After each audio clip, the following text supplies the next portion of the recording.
परिचय। गौरव, अम्ल में पानी मिलाते समय सावधान रहो। पानी मिलते समय अम्ल को हिलाते रहो। ऐसा क्यों मैम?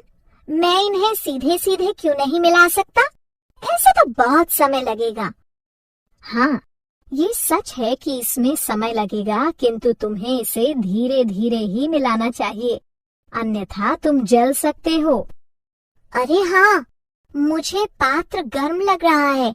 ऐसा क्यों है मैम? बताती हूँ। ऐसा अम्ल व क्षारक के मध्य अभिक्रिया के कारण है। बच्चों, इस पाठ में हम अम्लों व क्षारकों के गुण धर्मों तथा लवणों के बारे में अध्ययन करेंगे। उद्देश्य।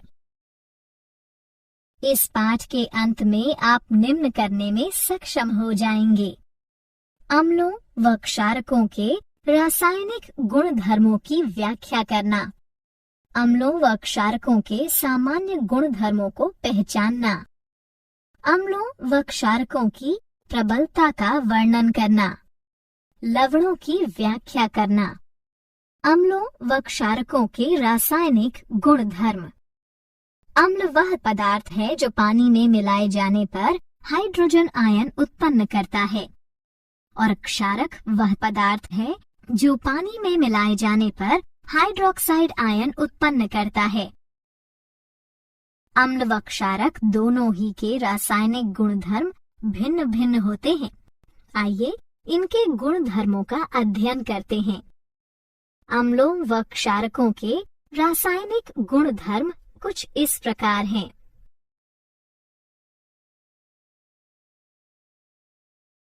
गंधीय सूचक। मान लीजिए आपको 4 रसायन दिए जाते हैं और अम्ल या क्षारक के रूप में उनकी पहचान करने को कहा जाता है। आप कैसे पहचानेंगे? आइए पता लगाते हैं। हमारे पास गंधीय सूचक है जो बताते हैं कि कोई तत्व विशेष गंध में परिवर्तन के कारण अम्ल या क्षारक है।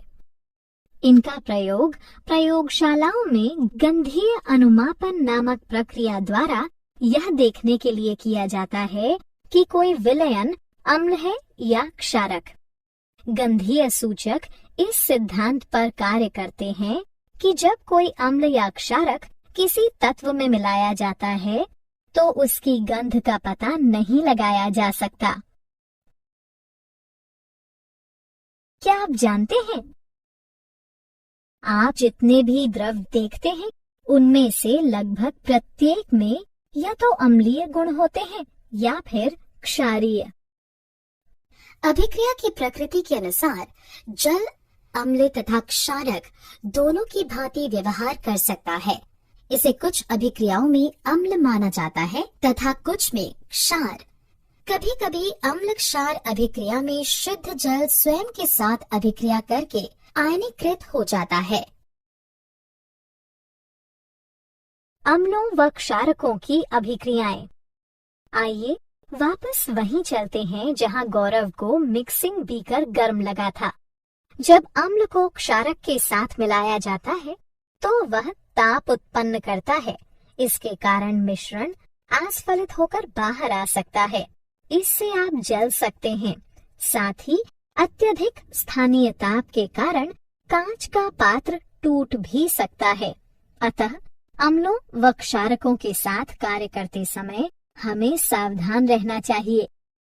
आइए अब अम्लों व क्षारकों की धातुओं, धात्विक कार्बोनेटों व धात्विक हाइड्रोजन कार्बोनेटों के साथ परस्पर विभिन्न अभिक्रियाओं पर विचार करते हैं। धातुओं के साथ अभिक्रिया।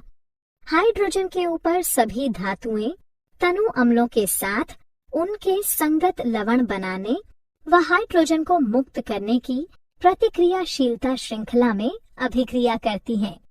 पोटेशियम, सोडियम व कैल्शियम जैसी सक्रिय धातुएं भी इसी प्रकार अभिक्रिया करती हैं, किंतु अम्लों के साथ मिलाए जाने पर विस्फोट कर देती हैं। धातु कार्बोनेटों व धातु हाइड्रोजन कार्बोनेटों के साथ अभिक्रिया। अम्ल धातु कार्बोनेटों व धातु हाइड्रोजन कार्बोनेटों के साथ उनके संगत लवण जल व कार्बन डाइऑक्साइड बनाने के लिए अभिक्रिया करते हैं। परस्पर अभिक्रिया।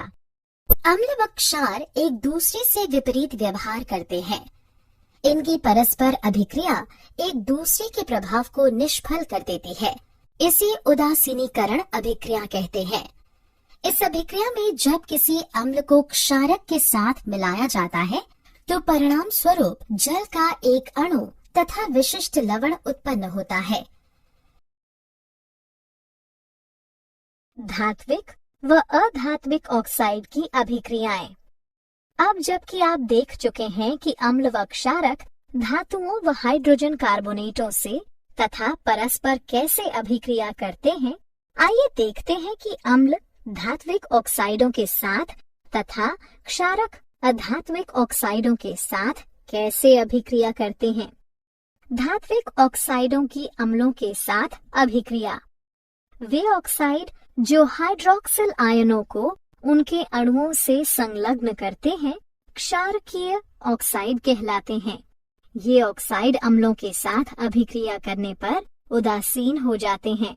क्षारकीय हाइड्रोक्साइड अम्ल, लवण तथा जल उत्पन्न करने के लिए उदासीनीकरण अभिक्रिया करते हैं। अधात्विक ऑक्साइडों की क्षारकों के साथ अभिक्रिया। कैल्शियम हाइड्रोक्साइड की कार्बन डाइऑक्साइड के साथ अभिक्रिया लवण तथा जल उत्पन्न करती है। ये अभिक्रिया क्षारकों व अम्लों के मध्य होने वाली अभिक्रिया के समान है। इससे सिद्ध होता है कि अधात्विक ऑक्साइडों की प्रकृति अम्लीय होती है। क्या आप जानते हैं, जब अम्ल व क्षारक परस्पर अभिक्रिया करते हैं तो वे जल उत्पन्न करते हैं।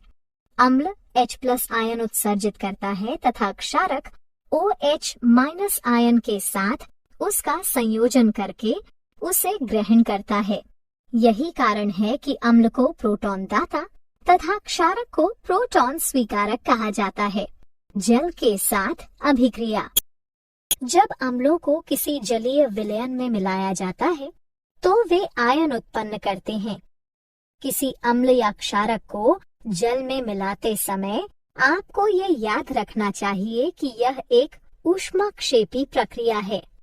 सांद्र अम्ल में जल मिलाते समय ध्यान रखिए कि उत्पन्न ताप मिश्रण को आस्फलित कर सकता है, जिससे आप जल भी सकते हैं।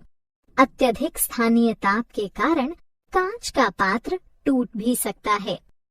जब आप किसी अम्ल या क्षारक को पानी में मिलाते हैं तो प्रति इकाई आयतन के हिसाब से आयनों की सांद्रता घट जाती है। इस प्रक्रिया को तनुकरण कहते हैं और आपको तनु अम्ल या क्षारक प्राप्त होता है। अम्लों व क्षारकों की प्रबलता।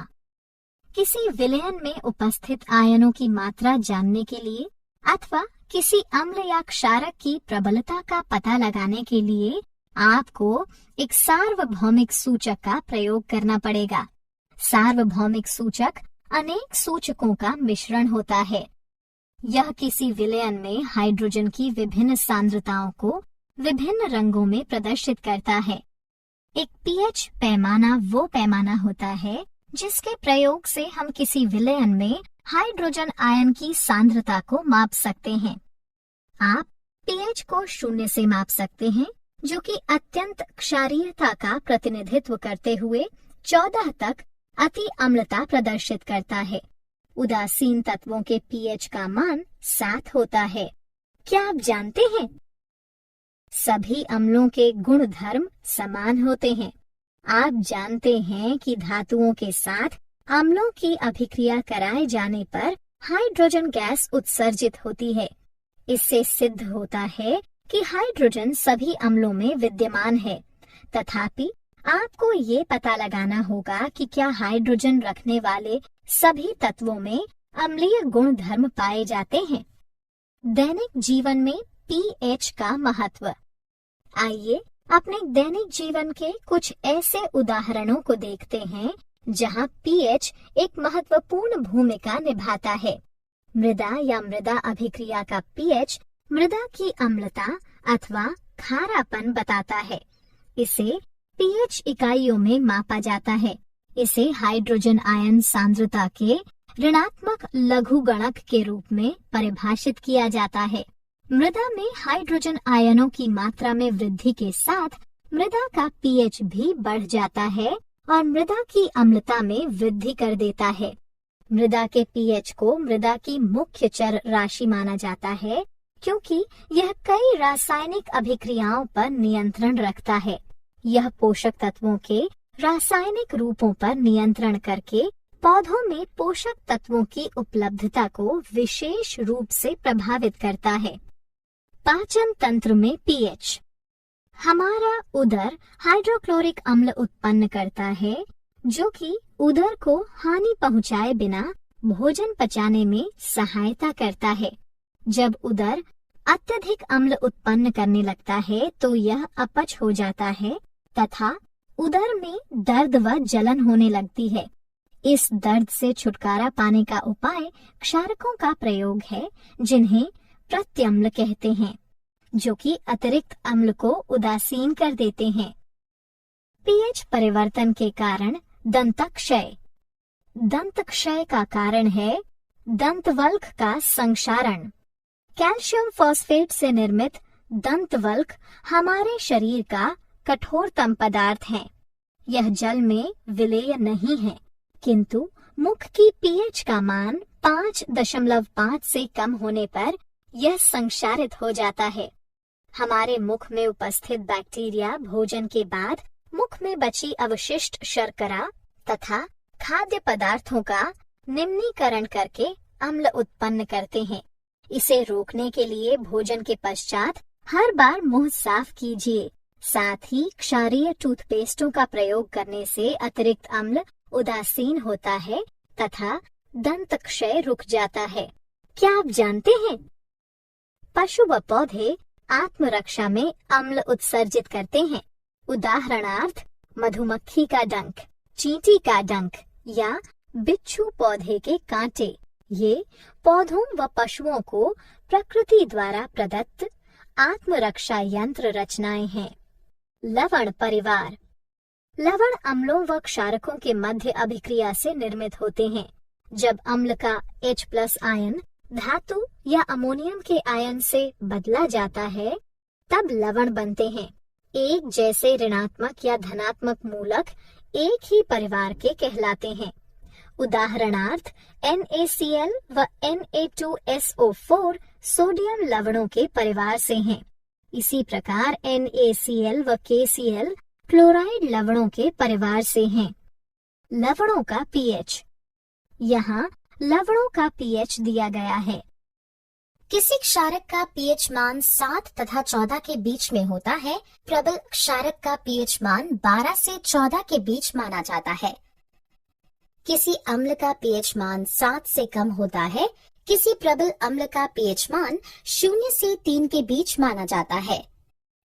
कोई द्रव जिसका पीएच मान 7 है वह उदासीन होता है। सामान्य लवणों से मिलने वाले रसायन। लवणों से प्राप्त होने वाले कुछ रसायन निम्नलिखित हैं। सामान्य नमक।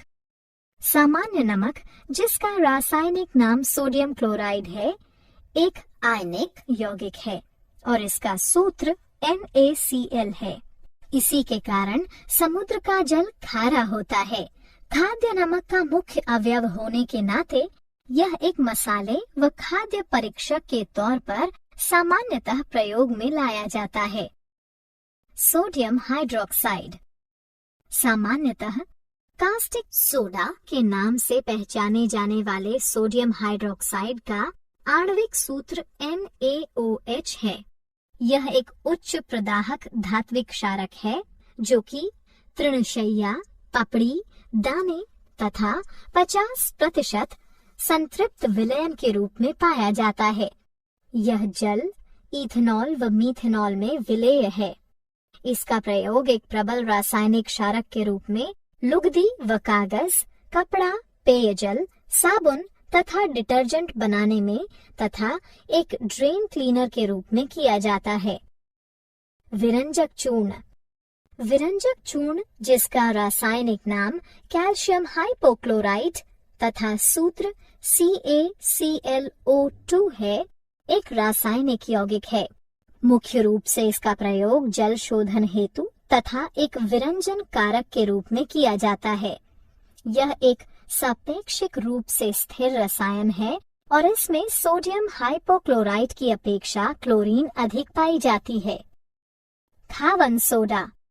खावन सोडा के नाम से प्रसिद्ध सोडियम बाइकार्बोनेट तथा सोडियम हाइड्रोजन कार्बोनेट एक रासायनिक यौगिक है जिसका NaHCO3 है। यह एक श्वेत ठोस है जो कि क्रिस्टलीय है, किंतु एक महीन चूर्ण जैसा दिखाई देता है। इसका स्वाद अल्का नमकीन अल्कलाइन होता है। धावन सोडा।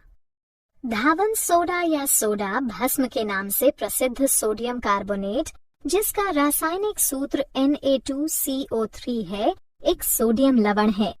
इसे वाटर सॉफ्टनर के तौर में प्रयोग में लाए जाने के कारण घर घर जाना जाता है। यह विभिन्न पौधों की भस्म से निष्कर्षित किया जा सकता है।